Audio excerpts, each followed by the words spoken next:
আমি একটু ভিতরটা দেখিয়ে দিই আসলে এটা কতটা মজার, মানে যা আসলে বলার অপেক্ষা রাখে না। আসসালামু আলাইকুম ভিউয়ার্স, খুব মজাদার একটা বিকালের নাস্তা বানিয়ে দেখিয়ে দিচ্ছি।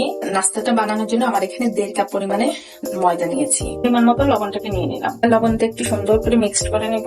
মিক্সড করা হয়ে গেছে, এখন আমি এটার ভিতরে পরিমাণ মতো পানিটা নিয়ে সুন্দর করে এটা ডো তৈরি করে নেব। কত সুন্দর একটা সফট ডো হয়ে গেছে। আর ডোটাকে আমি রেস্টের জন্য একটা সাইড করে রেখে দিই। এই করার জন্য আমার একটা বেটার লাগবে। আমি এখানে পাতলা একটা ময়দা দিয়ে বেটার বানিয়ে নিচ্ছি। স্বাদ বাড়ানোর জন্য একটু লবণ দিয়ে দিলাম, পরিমাণ মতো একটি চিলি ফ্লেক্স নিয়ে নিলাম, পরিমাণ মতো একটু ধনে পাতা নিয়ে নিলাম। ধনে পাতাটা ডিপ ফ্রিজে রাখা ছিল। সেটাকে তৈরি করার জন্য পরিমাণ মতো পানিটাকে অ্যাড করে নিচ্ছি। তো ভিউয়ার্স দেখেন অলরেডি বেটারটা গুলানো হয়ে গেছে। আর বেটারটা দেখেন খুব বেশি গাঢ়ও হয়নি আবার খুব বেশি পাতলাও হয়নি, মিডিয়াম একটা বেটার, ঠিক যেভাবে চেয়েছি সেভাবেই হয়েছে। এখন আমি বেটারটাকে এক সাইডে রেখে এখন আলুটাকে ভর্তা করি। আলুটাকে ভর্তা করার জন্য এখানে আমি 2টি আলু নিয়েছি। 2টি আলুকে আমি খুব সুন্দর করে হাত দিয়ে ম্যাশ করে নিচ্ছি। এটাকে ভর্তা করার জন্য আমি এখানে কিছু কাঁচামরিচ নিয়েছি, কিছু পেঁয়াজ কুচি নিয়েছি, লবণটাকে নিয়ে নিলাম, পরিমাণ মতো চিলি ফ্লেক্স নিয়ে নিলাম। সবকিছু দিয়ে আমি খুব সুন্দর করে ভর্তাটাকে মেখে নিচ্ছি। একটা আলুর সাথে অনেক সুন্দর করে মরিচ পেঁয়াজ দিয়ে মেখে নেব। পরিমাণে ধনেপাতা দিয়ে দিলাম। আমি এই ভর্তার মধ্যে গরুর মাংস দিয়ে দিলাম। গরুর মাংসটা আমি আগের থেকে ছোট ছোট করে হাত দিয়ে ছেড়ে ছেড়ে নিয়েছি। এটা অপশনাল, দিলে দেবেন না দিলে না দেবেন। তারপর দিয়ে দিচ্ছি ডিম। ডিমটা কিন্তু অবশ্যই দিবেন, কারণ ডিমটা কিন্তু সচরাচর সবসময় আমাদের ঘরে থাকে। আর ডিমটা দিলে নাস্তাটার স্বাদটা কিন্তু দ্বিগুণ ভাবে বেড়ে যাবে। সবগুলো উপাদান দিয়ে খুব সুন্দর করে আলতো হাতে মেখে নিতে হবে। জোরে চাপে চেপে মাখার কোনো প্রয়োজন নেই, আলতো হাতে মাখতে হবে, যাতে করে ডিমটাও আস্তে আস্তে থাকলো, মাংসটাও সুন্দর আলুর সাথে আস্তে আস্তে থাকলো। আলু ভর্তাটাও হয়ে গেল। আলু ভর্তাটাকে এক সাইডে রেখে এখন আমি রুটিটাকে বেলে নিচ্ছি। রুটিটাকে বেলার জন্য এখানে কিছু ময়দা নিয়ে নিয়েছি। ডোটাকে তৈরি করেছিলাম, ডোটা থেকে আমি 2টি রুটি বানিয়ে নিব। ডোটা কিন্তু অনেক সুন্দর সফট হয়ে গেছে। আর এই সফট ডোটা দিয়ে রুটিটা তৈরি করতে বেশি ভালো হবে। ওটাকে খুব সুন্দর করে হাত দিয়ে একটু গোল শেপ করে নিতে হবে। এখন আমি এই ডোটা দিয়ে অনেক বড় করে একটা রুটি বানিয়ে নিচ্ছি। তো ভিউয়ার্স দেখেন আমি রুটিটা বলে নিয়েছি, অনেক বড় একটা রুটি হয়েছে দেখেন।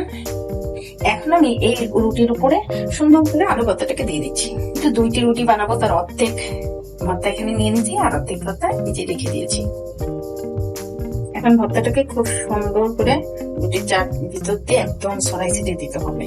তো ভিউয়ার্স এখন আমি রুটিটা দিয়ে খুব সুন্দর করে রোলের মতো করে নেব।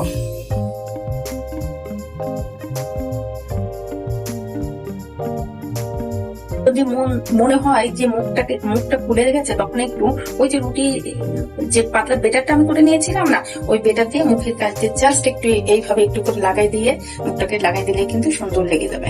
এই সাইডে ফাঁকা ছিল, আমি একটু বেটারটা দিয়ে মুখটাকে লাগিয়ে দিলাম। আমি এখন একটা ছুরি নিয়েছি। ছুরি নিয়ে খুব সুন্দর করে ছোট ছোট করে, মানে মিডিয়াম করে আমি লেচিটাকে কেটে নিচ্ছি।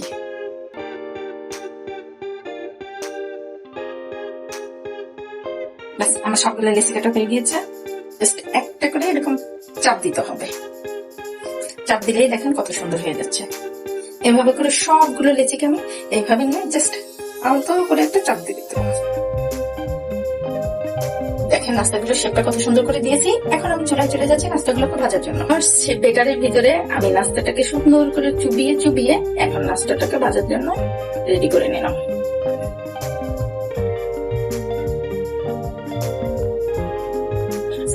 দেখেন অলরেডি এক পাশে কিন্তু খুব সুন্দর একটা কালার হয়ে আসছে। আমি এক পাশটাকে উল্টে দিলাম।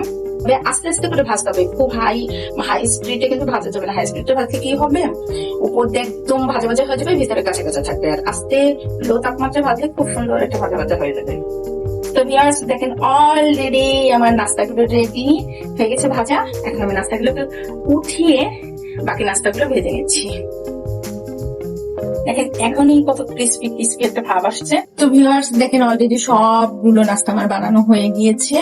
এখন আমি একটু ভিতরটাকে দেখিয়ে দিচ্ছি কতটা সুন্দর হয়েছে। তো ভিউয়ার্স আমি একটু ভিতরটা দেখিয়ে দিই আসলে এটা কতটা মজা লাগে, মানে যা আসলে বলার অপেক্ষা রাখে না। দেখেন, তো আপনারা যদি আমার চ্যানেলটি নতুন হয়ে থাকেন প্লিজ আমাকে লাইক কমেন্ট শেয়ার করবেন আর একটা সাবস্ক্রাইব করে আমার পাশে থাকবেন। ফেসবুক থেকে দেখে থাকলে অবশ্যই একটা লাইক এবং ফলো দিবেন। আর আমার ভিডিওগুলো একটু বেশি বেশি করে শেয়ার করে আপনার ফ্রেন্ডদের মাঝে ছড়িয়ে দেবেন। কত সহজেই কিন্তু আমি চায়ের সঙ্গে এই নাস্তাটা খুবই জমে উঠবে। খুব মজার করে আমি নাস্তাটা বানিয়ে দেখিয়ে দিলাম। তো এই পর্যন্ত সবাই ভালো থাকবেন, সুস্থ থাকবেন। অনেক টেস্টি হয়েছে এবং খুবই ক্রিস্পি আর মজা আছে। আল্লাহ হাফেজ।